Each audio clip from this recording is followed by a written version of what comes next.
When the Rhine froze in the winter of 406, Germanic tribes crossed into the Roman territory, triggering clashes with the frontier guards and a wave of raids on cities like Paris, Tournai and Amiens. Yet within months, the violence stopped. Most of these groups settled and began looking toward Rome for governance. They preserved the Roman administrative system, depended on its tax structures, and worked to stabilize their new homelands.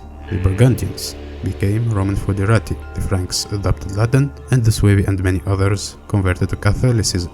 But one group stood apart: the Vandals.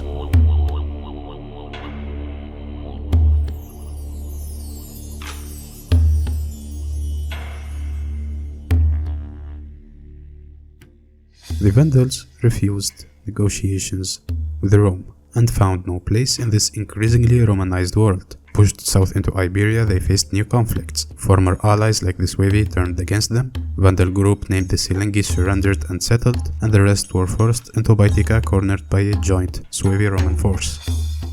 Victor de Vita, writing from North Africa, estimated that the Vandals had around 80,000 people, men, women, children, and slaves. Procopius, however, later claimed that they fielded 50,000 armed men.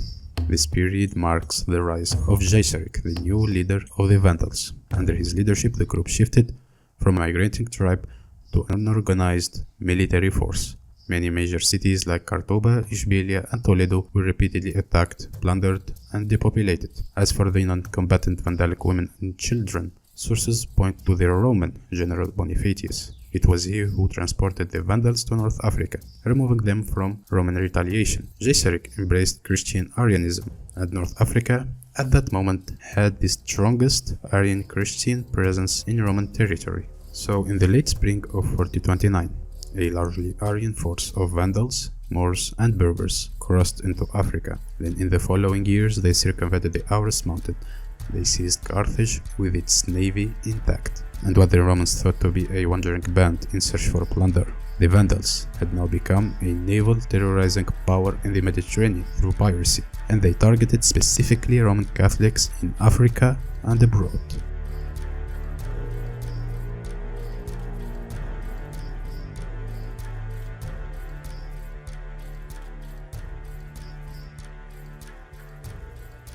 The Vandals weren't an isolated case. Centuries later, the Zirids, a Muslim Sunni dynasty, would follow a similar arc, moving from Spain into North Africa, allying with the local Berbers and Moors, seizing power and turning to piracy and religious persecutions. The Zirids faced a dynastic split, a Berber uprising, and another invasion from the east through Tripoli by tribal Arabs. At their lowest point, they confronted a naval threat. King Roger II of Sicily launched his fleet toward Tripoli, then abruptly shifted course and landed instead on the main African coast. King Roger landed on Al-Mahdiya.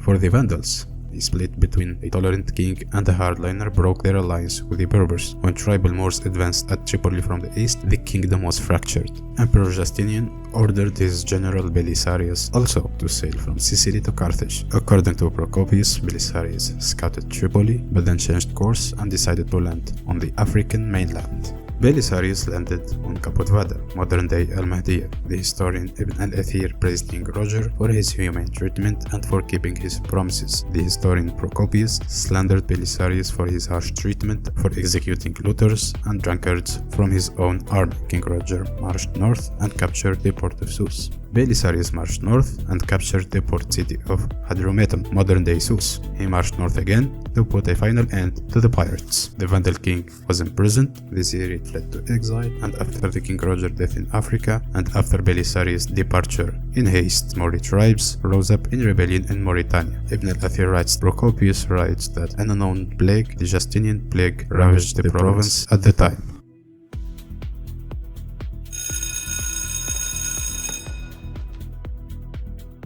The Zirids built their capital in a basin called Al-Ashir. In 1996, Martin Carver and Jamil Swedi evaluated archaeological sites. The potteries, the carved stones, the layouts, and the orientation of the building implies that the site is dated to the early Byzantine presence in Africa. In other words, the Al-Ashir palace could be dated to be built during the Vandals era. This most likely presents the dual perspective of the Vandalic and Moorish alliance for the invasion of Africa.